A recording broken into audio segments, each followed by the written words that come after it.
My ex-wife demanded more alimony after learning about my promotion, but I exposed her infidelity and turned the tables before karma struck her down. Before I begin, let me tell you a little about my marriage with my ex-wife, Julia. Julia, a 30-year-old female, and I, a 30-year-old male, met when I was in college. It was pretty much love at first sight for me, but it took her a while to agree to go out with me. Once she did, we never broke up, and we ended up getting married. We'd been together for almost 7 years until she decided that she wanted a divorce and could no longer stay married to me. I didn't want to give up on this, and I promised her that whatever was bothering her, we could work on it together. I even suggested couples counseling to her, even though I didn't think there was anything wrong with our marriage. But she didn't agree to it and said that she was just done and wanted out. She told me that she was bored, the spark was gone, and she just didn't feel anything for me anymore. This was a punch in the gut for me because I still had feelings for her when she decided to get divorced, but I wanted her to be happy, so I didn't contest the divorce. She wasn't working at the time, and I was, so she got alimony as well. She demanded a ridiculously high amount. Since I was still hoping that maybe she would come back to me, I let her get away with it as well. I do regret that decision now, but back then, I was in over my head and agreed to whatever terms she and her lawyers set forth just so she would be happy. I was pretty much a sucker for her. That was almost 2 years ago, and things have changed considerably since then. I started hitting the bottle in the aftermath of my divorce because I was straight up depressed, and I couldn't imagine a life without Julia. It took a lot of therapy and strength to bring myself out of depression and resume normal life. She didn't even check up on me after she left, which was eye-opening for me because I always felt like she loved me too, even though she was really out of my league when we first got together. After the divorce, I realized I had always loved her more, and that's probably one of the major reasons why our marriage had come undone. I started losing feelings for her slowly after the divorce, and after a point, I stopped feeling anything for her at all. That was a major turning point for me romantically since it allowed me to stand up for myself. I tried to contact her and discuss the alimony arrangement with her in person so that we could modify it and go a little lower than the amount she decided upon. But she wouldn't agree to it and told me that she had never worked after graduation because she was too busy being a stay-at-home wife for me. She said that she deserved this, and I couldn't argue with that because she had always been a great housewife. So, I didn't push much harder. I wasn't happy with the arrangement, but I had to deal with it. After that, we didn't keep in touch. It was only the monthly alimony payments, and when that was done, we didn't speak for the rest of the month. Fast forward to a couple of weeks ago, she somehow found out that I had received a huge promotion and a raise at work. I guess some idiot from our friend circle had blabbed, and that's how the news got to her. After she learned that, she decided that she was going to demand a higher amount and filed a petition to increase the amount without even consulting with me first. I was taken aback by surprise, so I decided to reach out to her informally before the legal proceedings began. I asked her if the amount she had been receiving for so long was not enough and now she had to come after me for even more and rob me blind. To that, she told me that she wasn't willing to speak to me without a lawyer, and that was the end of our conversation. It was infuriating to think that I worked so hard day and night, but for some reason, she felt that she was entitled to so much of my money only because she'd been a good wife to me for a couple of years. Towards the end, she didn't even do that because she just left me without a proper explanation or even a real goodbye, and I never received any closure for our breakup. I was really annoyed that she was coming after me with her lawyer since I felt like I was going to lose to her this time as well. At least the first time around, it was my choice to go easy on her. But after the first mediation session itself, I could tell that her shark of a lawyer was not going to leave any stone unturned to back me into a corner, and eventually, I would just have to give in to their demands. I was getting frustrated, but then something crazy happened, and it felt like the universe really had my back this time. I met with a couple of my old school friends recently for dinner and drinks, and I couldn't help but talk about how Julia was totally screwing me over and how frustrated I felt about all of it. The restaurant we were hanging out at was pretty fancy and quite a distance away from where I lived, so I didn't expect to run into anybody that I knew there. So, I was name-dropping Julia left and right without being concerned about anybody overhearing my conversation. I guess after a while, I kind of got drunk, and when I get drunk, I get really loud too. So, I started cursing her out along with my friends, and we were all having a great laugh about it, which, in hindsight, is pretty embarrassing, but it wasn't at that moment. Anyway, while we were laughing, a guy who I didn't know approached our table, and he looked pretty upset. He then asked me if I was talking about Julia and used her real full name. I was intoxicated, so I didn't think it through and told him that I actually was talking about that very person and that if he knew her, then I was really sorry for him. Then I referred to her as a gold digger who didn't even have the decency to tell me when she lost feelings for me and just left without an explanation after 7 years of being together, as if I meant nothing to her. It's all very embarrassing to put it out here, but for the sake of the backstory, I have to mention these things. Apparently, that's how Julia's current boyfriend found out that she'd been divorced before, because the guy who I met at the restaurant the other day happened to be her boyfriend's brother. This explains why he was so upset and walked away abruptly after I showed him a photo of us in my wallet to prove that I still hadn't moved on entirely, even though she had been nothing but horrible to me. She called me a day after that and yelled at me for about half an hour. She told me that because of my stupid behavior while I was drunk, her boyfriend was not speaking to her anymore. I didn't think that it was my fault, but she insisted that I needed to do something and fix this, since I shouldn't have been yelling at a restaurant about how cruel she was as a person in the first place. Then she cursed me out for a couple of minutes and disconnected the call. I was really mad because I felt that it was ridiculously unfair of her to put the blame on me when she was the one who had been lying to her boyfriend. She had been really mad at me during that conversation and, while shouting at me, had referred to her boyfriend by name a couple of times. I'll call him Jeremy now. Now that I knew Jeremy's name, I couldn't help myself, and I went online to stalk and find out more about this Jeremy guy. Unfortunately, since she and I didn't have each other added to our socials, I had to ask a common friend of ours to let me use her account so I could do my digging.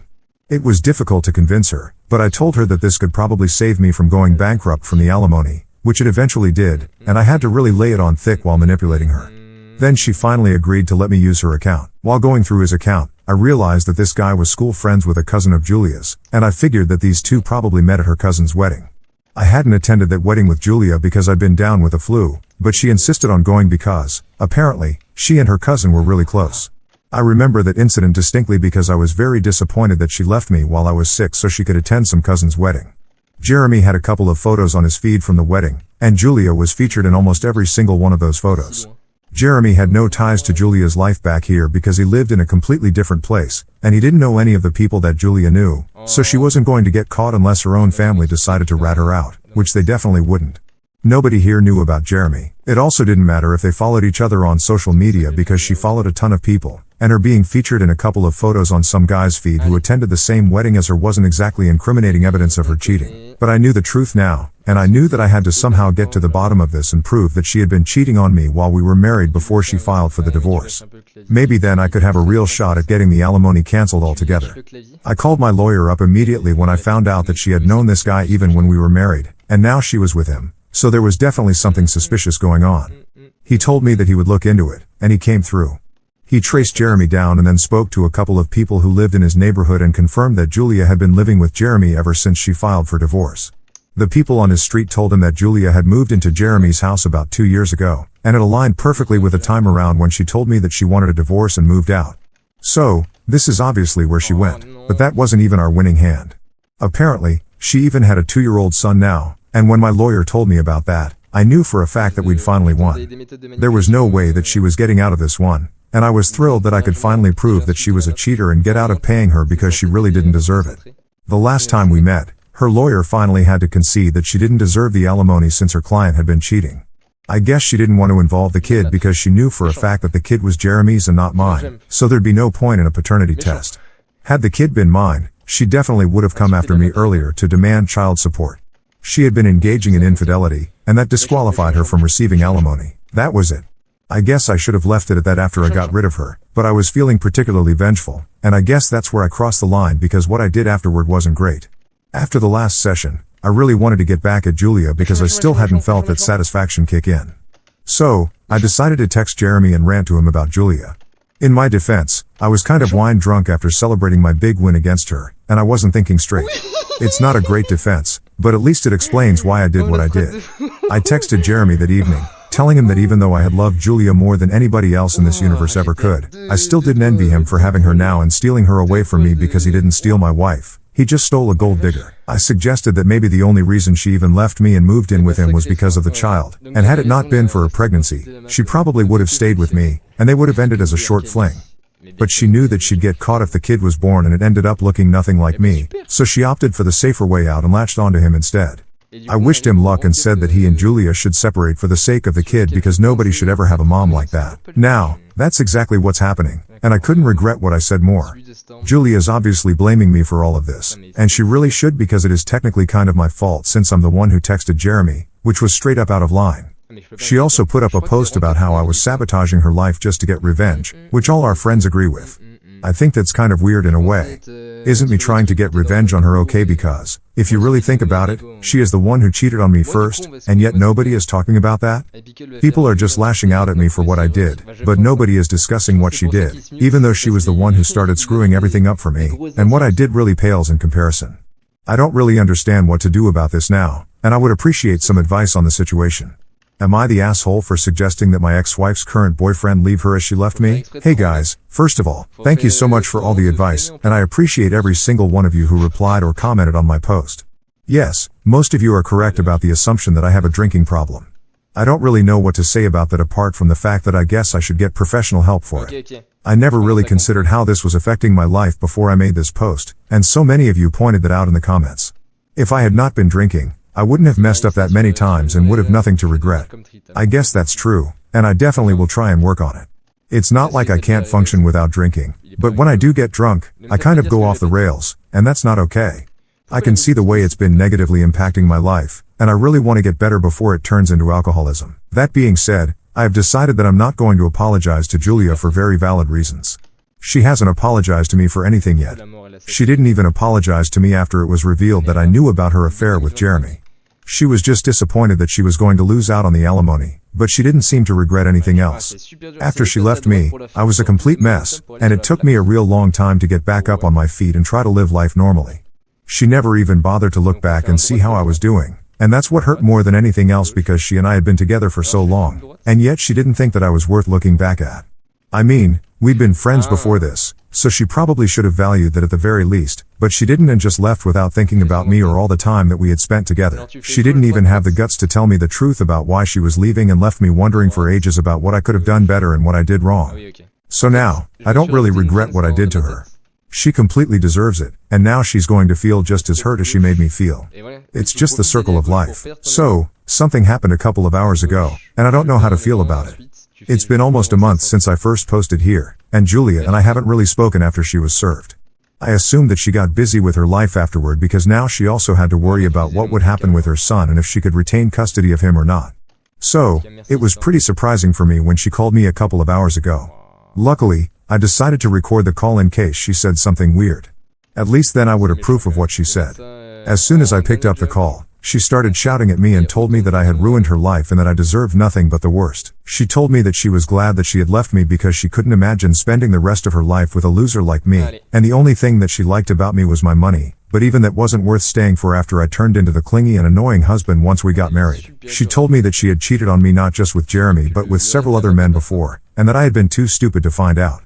But this time, she had to leave as she got pregnant, and she actually felt relieved when she saw the positive pregnancy test because now she finally had an excuse to dump me and go to somebody that she actually liked. I hadn't even started to process everything that she was saying when she moved on to talking about how I had taken the two things that she valued the most, her partner and her son. Now she was caught in a custody battle, which was all my fault because I had put that idea into Jeremy's head. I didn't exactly understand how this was completely my fault. She could have just been honest right from the get-go and not lied to him about her marital status when she met him, or at least have come clean after they got together. If you're raising a kid with somebody, I think you should at least be honest with them. Pretty basic, I would say, and if she didn't know any better, then that's on her, not on me. So, it's pretty unfair to blame me for her own stupid decisions. She is an idiot and an even bigger one for calling me up after so many days just to rub in the fact that she's a serial cheater. I felt bad for a while after the call ended because she told me that she truly wished that she had never even met me because I was the worst thing that had ever happened to her, and that really hit hard. So, I tried really hard not to end up crying on my couch again over her, which I had done several times already over the course of these past 2 years. But I was trying to bring about a good change in my life, and I didn't want to go back to my old ways. However, I have been thinking about sending the voice recording from the call to Jeremy so that he knows what he's up against, and maybe that would help him with the custody battle. I'm not the best judge of whether Julia is fit to be a mother or not, but after everything that has happened, I think it's okay for me to go ahead and try to get back at her for everything that she did. I'll just think of it as social service and help Jeremy out. A few weeks back, in the haze of a victorious night celebrating my triumph over Julia in a heated competition, I found myself inebriated and impulsive. Emboldened by the liquor coursing through my veins, I sent Jeremy a text, a message born from the reckless abandon of the moment. It was a message I later regretted, laden with words I wished I could retract. For days, I received no response, and the silence gnawed at me. Curiously, Jeremy hadn't blocked me, which struck me as odd given the intensity of our last exchange. That small mercy, however, paved the way for me to reach out again, this time with a clearer head and a humbler heart. I crafted an apology, owning up to the rashness of my drunken words, and included a recording that I thought might be useful for his ongoing custody battle. I made it clear that he was free to use it as he saw fit, leaving the decision entirely in his hands. With that, I stepped back, choosing not to dwell on whether he would act on it. My part was done. Jeremy had all the information he needed, and Julia's fate was no longer my concern. Time passed, and whispers of the fallout began to reach me, albeit through unexpected channels. Word on the street, as relayed by a couple of acquaintances, was that Julia had lost custody of her son. Her parental rights were reduced to supervised visits, a harsh blow that spoke volumes about the unraveling of her carefully curated facade. It wasn't just my recording that tipped the scales. Apparently, a colleague of Jeremy's, burdened by guilt, confessed to an affair with Julia. This revelation, coupled with the damning evidence I'd provided, painted a grim picture of her character. There were other reasons, I gathered, that cemented her defeat in the custody battle, reasons that, while unspoken, hinted at deeper flaws in her ability to parent responsibly. While a part of me might have once felt a pang of sympathy for her, that sentiment had long since evaporated. Julia's downfall was a consequence of her own choices, a reckoning for her moral failings. The sting of betrayal still lingered for me, a bitter reminder of the years I'd wasted on someone who turned out to be utterly deplorable. Yet, there was a certain satisfaction in knowing that karma had finally caught up with her, delivering the justice she so richly deserved.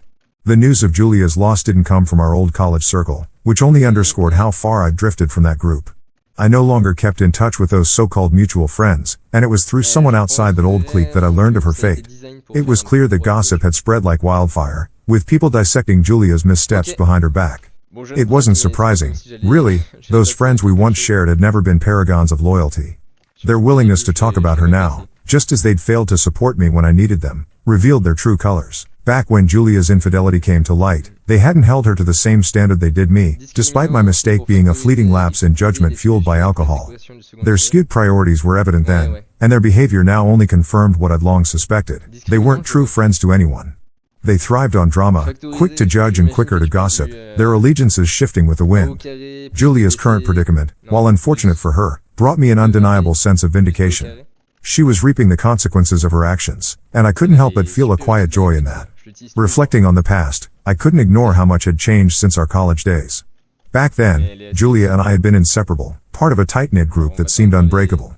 We shared laughter, late-night study sessions, and dreams of the future, blissfully unaware of the cracks that would eventually tear us apart. I had invested so much of myself in that relationship, believing her to be someone worth building a life with. The betrayal, when it came, was a gut punch, a slow, painful realization that the person I'd trusted most was capable of such duplicity. Her affair wasn't just a personal slight, it was a violation of everything I thought we stood for. To make matters worse, our mutual friend's response, or lack thereof, added salt to the wound. They didn't rally around me, didn't call her out for her actions. Instead, they tiptoed around the truth, their neutrality feeling like a betrayal in itself. My drunken text to Jeremy, while a mistake, paled in comparison to Julia's calculated deceit, yet they treated us as if our sins were equal. That hypocrisy still stung, a reminder of how easily people could abandon fairness when it suited them. The recording I sent Jeremy was a turning point, though I hadn't anticipated its full impact at the time. It was a piece of evidence I'd stumbled upon almost by accident, a moment of clarity captured in the midst of chaos. I hadn't planned to use it myself, but I knew it could help Jeremy make his case. When I sent it, I did so with no strings attached, trusting he would know what to do with it. The fact that it contributed to Julia's loss in court was both surprising and validating. It wasn't about revenge, though I'd be lying if I said I didn't feel a twinge of satisfaction. It was about truth, about ensuring that the reality of who Julia was came to light. The confession from Jeremy's colleague only amplified the truth, exposing her infidelity in a way that left no room for excuses. Combined with whatever other factors the court considered, it was enough to strip her of custody, leaving her with only supervised visits to her son. The weight of that outcome wasn't lost on me. Losing a child, even partially, is a profound consequence, one that would force anyone to confront their failings. For Julia, it was a mirror held up to her choices, reflecting a reality she could no longer dodge. The gossip that followed didn't surprise me, though it did highlight the fickle nature of our former friends. They weren't just talking about Julia, they were reveling in her downfall, sharing the details with anyone who would listen. It was the kind of behavior I'd come to expect from them, quick to pounce on someone's misfortune, especially when it made for a juicy story. I couldn't help but wonder what they'd said about me when my own world fell apart. Had they dissected my drunken mistake with the same zeal, or had they brushed it off because it didn't carry the same scandalous weight as Julia's actions? Either way, their willingness to gossip about her now only confirmed their lack of loyalty. True friends don't revel in someone's pain, even if that person has made mistakes. They don't pick sides based on who's the most entertaining to talk about. Our college group had always been a house of cards, held together by convenience rather than genuine connection. Julia's fall was just the latest gust to topple it. As I processed the news, I found myself reflecting on the broader implications of Julia's situation. Her loss wasn't just about custody or infidelity. It was a culmination of choices that had eroded her character over time. I didn't know the full extent of the other reasons that led to her defeat in court, but I could guess. Julia had always had a knack for bending the truth, for prioritizing her own desires over the needs of others. It was a trait I'd overlooked in the early days, charmed by her confidence and charisma. But those same qualities had a dark side, one that became impossible to ignore once her true nature surfaced. The fact that she'd cheated on Jeremy, that she'd neglected her responsibilities as a mother, wasn't entirely shocking in hindsight. It was a pattern, one that I'd been too close to see until it was too late.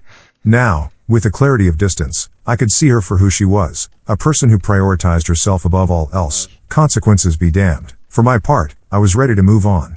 The drama with Julia, Jeremy, and our former friends had consumed enough of my energy.